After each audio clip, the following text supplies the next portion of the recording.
Welcome to ஈஸியாக ஹிந்தி கற்றுக்கலாம் டே 20 session. இன்னைக்கு பார்த்தீங்கன்னா நம்ம பாஸ்ட் கண்டினியூஸ் டென்ஸ் பார்க்க போகிறோம். அதாவது நம்ம இதுக்கு முன்னாடி ப்ரெசன்ட் கண்டினியூஸ் டென்ஸ் பார்த்துருப்போம். நான் வந்து கொண்டிருக்கிறேன், நான் சாப்பிட்டு கொண்டிருக்கிறேன், நான் செய்து கொண்டிருக்கிறேன். அந்த மாதிரி வந்துட்டு மே ஆ ரகாகும், மே கர் ரகாகும், மே கா ரகாகும். அந்த மாதிரி வந்துட்டு ரகாகும், ரகி ஹூ, ரகா ஹே அந்த மாதிரியான ஃபார்முலா உங்களுக்கு நான் சொல்லி கொடுத்துருப்பேன் இல்லைங்களா? இது வந்து பார்த்தீங்கன்னா பாஸ்ட் டென்ஸ்ல நம்ம பார்க்க போறோம். அதாவது இறந்த காலத்துல நம்ம செய்து கொண்டிருந்த விஷயத்த சொல்றோம்.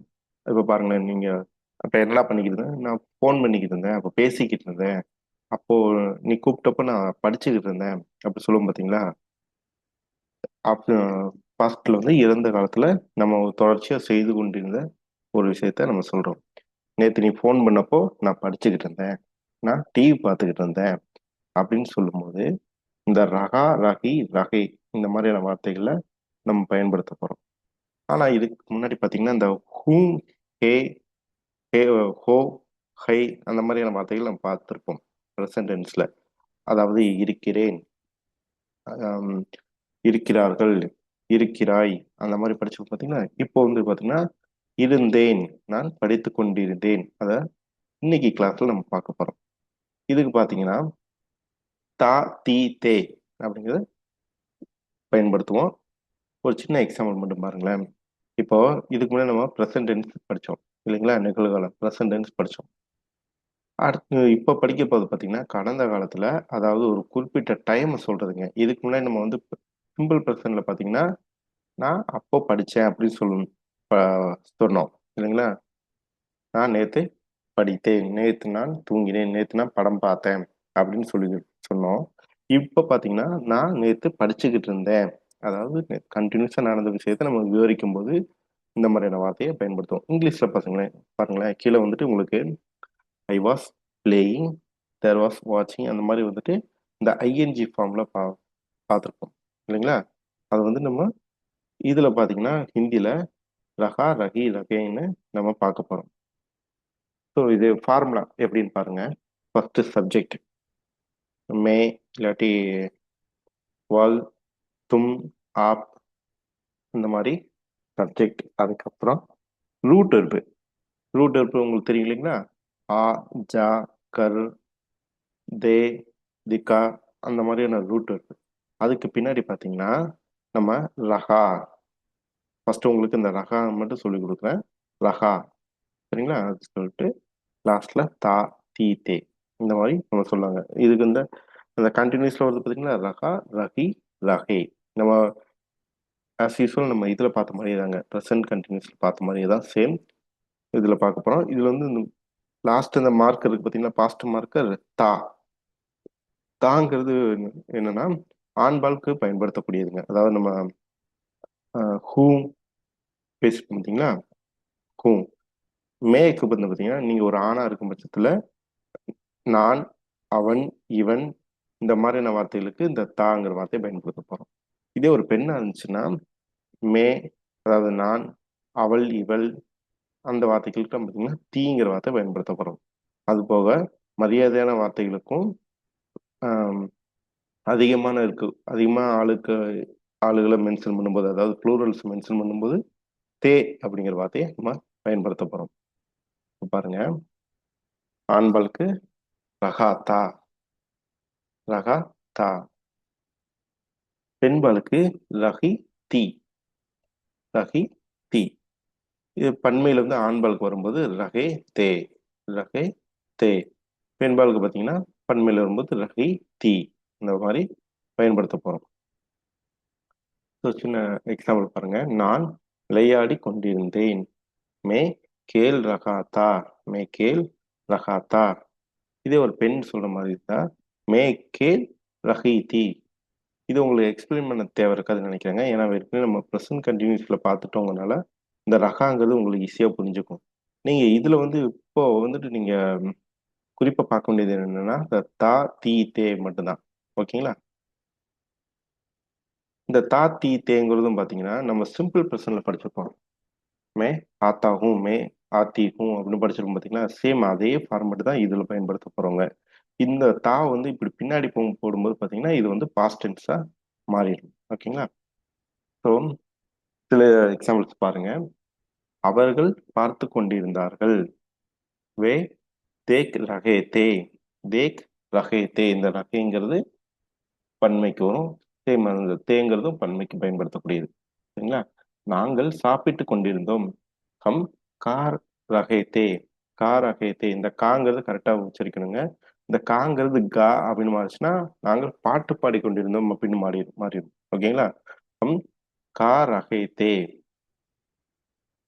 நெக்ஸ்ட் இந்த எதிர்மறை அதாவது நெகட்டிவ் ஃபார்ம்ல சொல்றதுக்கு பாத்தீங்கன்னா நம்ம ஜஸ்ட் இந்த நகிங்கிறத மட்டும் சேர்க்க போறோம். சப்ஜெக்ட்டுக்கு முன்னாடி நகி அதை மட்டும் சேர்க்க போறோங்க.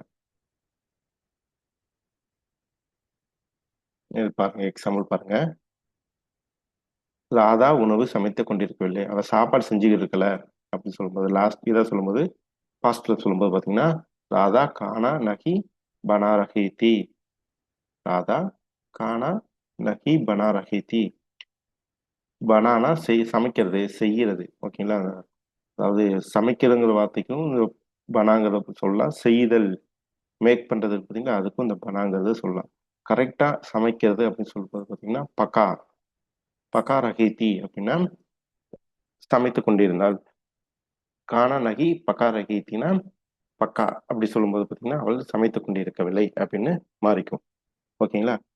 நெக்ஸ்ட் நான் தூங்கி கொண்டிருக்கவில்லை. நீ கூப்பிட்டு நான் தூங்கிட்டு இருக்கல அப்படி சொல்லும்போது மே நகி சோ ரஹாத்தா. இதே நீங்க ஒரு பெண்ணா இருக்கீங்க அப்படின்னா மே நகி சோ ரஹீதி அப்படின்னு சொல்லணும். ஓகேங்களா? ஸோ டைம் கம்மியா இருக்கறனால 2, 3 எக்ஸாம்பிள்ஸ் மட்டும் குடுக்குறேன். உங்களுக்கு இது போக பார்த்தீங்கன்னா, அந்த ஃபைல் உங்களுக்கு கோர்ஸ்ல இருக்கவங்களுக்கு தனியா ஒரு ஃபைல் அனுப்பியிருப்பேன். அதுல நெறைய எக்ஸாம்பிள்ஸ் இருக்கும். ஜஸ்ட் அது ஒரு கிளான்ஸ் பாருங்க. பாருங்க. இப்ப இந்த எஸ் ஆர் நோ கொஸ்டினா நம்ம மாத்தப் போறோம். அதாவது நீ தூங்கிட்டு இருந்தியா? நீ பேசிக்கிட்டு இருந்தியா? நீ சாப்பிட்டுக்கிட்டு இருந்தியா? நேத்து நான் ஃபோன் பண்ணேன், நீ சாப்பிட்டுக்கிட்டு இருந்தியா? அப்படிங்கிற மாரி கேட்போம் பார்த்தீங்களா? ஆப்ஷன்ஸ் குறிப்பிட்டு சொல்லும்போது, அப்போ வந்து இந்த கியா அப்படிங்கிறத நம்ம முன்னாடி சொ சொல்லப் போறோங்க. கியாங்கிறது சப்ஜெக்ட்டுக்கு முன்னாடி வந்துடும். அதுக்கப்புறம் சப்ஜெக்ட், ரூட் இருப்பு, ரகா, தா. சரிங்களா? இது சொல்லும்போது பார்த்தீங்கன்னா, இது எஸ் ஆர் நோ கொஸ்டின் மெத்தட்ல வந்துரும். அதாவது சாப்பிட்டுக்கு இருந்தியா? ஆமா சாப்பிட்டுக்கு இருந்தேன் அப்படின்னு அவங்க சொல்லுவாங்க. ஓகேங்களா? அப்படி சொல்றது பார்த்தீங்கன்னா, எஸ் ஆர் நோ கொஸ்டின். இதுக்கு சில எக்ஸாம்பிள்ஸ் பார்க்கலாம். நீ படித்துக் கொண்டிருந்தாயா? நீ படிச்சுட்டு இருந்தியா? அப்படின்னு சொல்லும்போது, क्या तुम पढ़ाई पढ़ाई कर रहे थे? पढ़ाई कर रहे थे? இந்த ரகாங்கிறது ரகைன்னு நீங்க சொல்லிக்கோங்க. ஏன்னா அந்த தும்முக்கு பார்த்தீங்கன்னா இந்த ரகைங்கிறது தான் பயன்படுத்தணும். ஓகேங்களா? இப்போ இது இன்னொரு ஃபார்ம்லயும் நம்ம சொல்லலாம். தும் படாய் கர் ரகே தே கியா அப்படின்னு இந்த கியா வந்து பின்னாடி சேர்த்தீங்கனாலும் அது வந்துட்டு எஸ் ஆர் நோ கொஸ்டின்ல தான் வரும். ஓகேங்களா? ஒண்ணு முன்னாடி சொல்லணும், இல்லாட்டி பின்னாடி சொல்லணும். நடுவுல அது சேர்க்கக்கூடாது. இப்ப பாருங்க, அவள் டான்ஸ் ஆடிக் கொண்டிருந்தா அப்படின்னு சொல்றதுக்கு சாரி, நடனமாடிக் கொண்டிருந்தாளா? டான்ஸ் ஆடிக்கிட்டு இருந்தாளா? அப்படின்னு கேட்கும்போது கியா வால் நாச் ரஹி தி. நாச் ரஹி தி. நாச் ரஹி தி கியா அப்படின்னு கேட்டோம்னாலும் அதே மீனிங் தான் வரும். ஓகேங்களா? அடுத்து இந்த WH கொஸ்டின் ஃபார்முலா நம்ம பார்க்க போறோம்.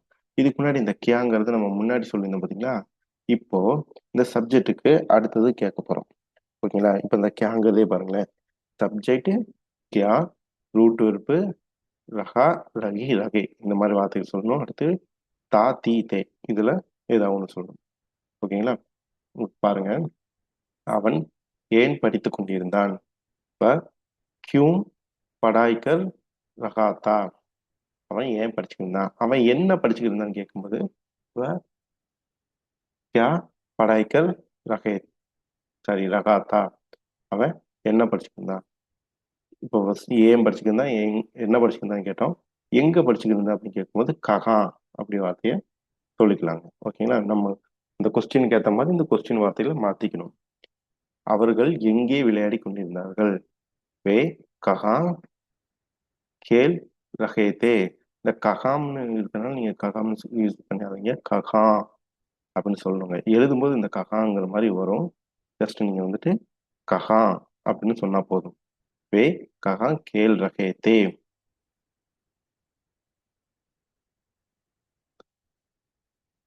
ஸோ இந்த இன்டராக்டிவ் கொஸ்டின்ஸ்ல சில வார்த்தைகள் பார்க்கலாம் பாருங்க. எக்ஸாம்பிளுக்கு இப்போ அதுவே வந்துட்டு சாரி, இன்டராக்டிவ் இதுலேயே பார்த்தீங்கன்னா நெகட்டிவ் நம்ம இப்போ பார்க்க போகிறோம்.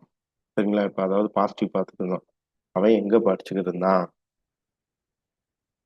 அவன் ஏன் படிச்சுக்கிட்டு இருந்தான், எங்கே விளையாடி கொண்டிருந்தார்கள் அப்படின்னு படிச்சு பார்த்தீங்களா பார்த்தோம்ல. இப்போ அதில் நெகட்டிவ் பார்க்க போகிறோங்க. நெகட்டிவ்ல ஜஸ்ட் வந்துட்டு இந்த வெர்புக்கு முன்னாடி ரூட் வெர்புக்கு முன்னாடி நம்ம நகைங்கிற வார்த்தையை மட்டும் சேர்த்துக்க போகிறோம். அவர்கள் ஏன் விளையாடி கொண்டு இருக்கவில்லை, அவங்க ஏன் விளையாடிக்கிட்டு இருக்கல அப்படின்னு கேட்கும்போது वे क्यों नहीं खेल रहे थे, वे क्यों नहीं खेल रहे थे. ஜஸ்ட் இதே மாதிரி தாங்க. அந்த கியூங்கிறது போல அந்த கோன் கியா அந்த மாதிரி வேணா வார்த்தைகளை நம்ம கித்னா அந்த மாதிரி நம்ம வார்த்தைகளை மாற்றும் போது கொஸ்டினும் அது மாதிரி மாறிக்கும். ஸோ இதில் டைம் கம்மியாக இருக்கனால என்னால் நிறைய எக்ஸாம்பிள்ஸ் கொடுக்க முடியல. உங்களுக்கு பிடிஎஃப் ஃபார்மேட்டில் உங்களுக்கு நிறைய சென்டென்சஸ் அனுப்பியிருக்கேன். அது உங்களுக்கு ஹெல்ப்ஃபுல்லாக இருக்கும். ஸோ இது பாருங்க, நம்ம positive, negative and SR no லாஸ்ட்டாக வந்து பார்த்தீங்கன்னா டபிள்யூஹெச் கொஸ்டின் ஃபார்மேட்டில் நம்ம ஒரு ஒரு சின்ன சென்டென்ஸ் மட்டும் நம்ம பார்க்க போகிறோம். அவன் கிரிக்கெட் விளையாடி கொண்டிருந்தான். அதை வந்துட்டு பாசிட்டிவ் சொல்லும்போது கிரிக்கெட் கேல் ரஹா தா. அவன் கிரிக்கெட் விளையாடிக்கிட்டு இருக்கல அப்படின்னு சொல்லும்போது கிரிக்கெட் நகி கேல் ரஹா தா. அவன் ஏன் கிரிக்கெட் விளையாடிக்கிருந்தான் அப்படின்னு கேட்குறாங்க. அவன் ஏன் கிரிக்கெட் விளையாடிக்கிருந்தான் அப்படின்னு கேட்குது யாவா கிரிக்கெட் கேல் ரஹா தா. அவன் ஏன் கிரிக்கெட் விளையாடி கொண்டிருந்தான். சாரி, நம்ம அந்த டபிள்யூஹெச் கொஸ்டின்ல பார்த்தீங்கன்னா இந்த கியாங் வந்துட்டு பார்த்தீங்கன்னா அவன் கிரிக்கெட் விளையாடிக்கிட்டு இருந்தானா அப்படிங்கும்போது கியா கிரிக்கெட் கேல் ரஹாத்தா அப்படின்னு சொல்கிறோம். டபிள்யூஹெச் கொஸ்டின்ல பார்த்தீங்கன்னா கிரிக்கெட் கியூ கேல் ரஹாத்தா, அவன் ஏன் கிரிக்கெட் விளையாடிக்கிட்டு இருந்தான் அப்படிங்கும்போது கிரிக்கெட் கியூ கேல் ரஹாத்தா அப்படிங்கிற மாதிரி ஃபார்மேட்டில் நம்ம பார்க்குறோம். ஸோ இதில் ரொம்ப கம்மியாக தான் வந்து உங்களுக்கு எக்ஸாம்பிள்ஸ் கொடுத்துருக்கேன். ஆஸ் யூஸ்வல் உங்களுக்கு ஃபர்ஸ்டே சொன்ன மாதிரி தாங்க உங்களுக்கு பெரிய ஃபைல் ஒன்று அனுப்பியிருப்பேன். அதில் உங்களுக்கு நிறைய எக்ஸாம்பிள்ஸ் இருக்கும், மறக்காம பாருங்க. நன்றி, தன்யவாத். இதில் லாஸ்ட்டாக பார்த்தீங்கன்னா ஒரு சின்ன எக்ஸாம்பிள் மட்டும் உங்களுக்கு கொடுத்துருக்கேன். பார்த்தீங்களா, நேற்று இரவு 9 மணிக்கு நீங்கள் என்ன செய்து இருந்தீர்கள். இதை வந்து நீங்கள் அப்படியே ஹிந்தியில் மாற்றி எனக்கு கமெண்ட்ஸில் சொல்லுங்கள். நம்ம நெக்ஸ்ட் செஷனில் பார்க்கலாம். நன்றி, தன்யவாத்.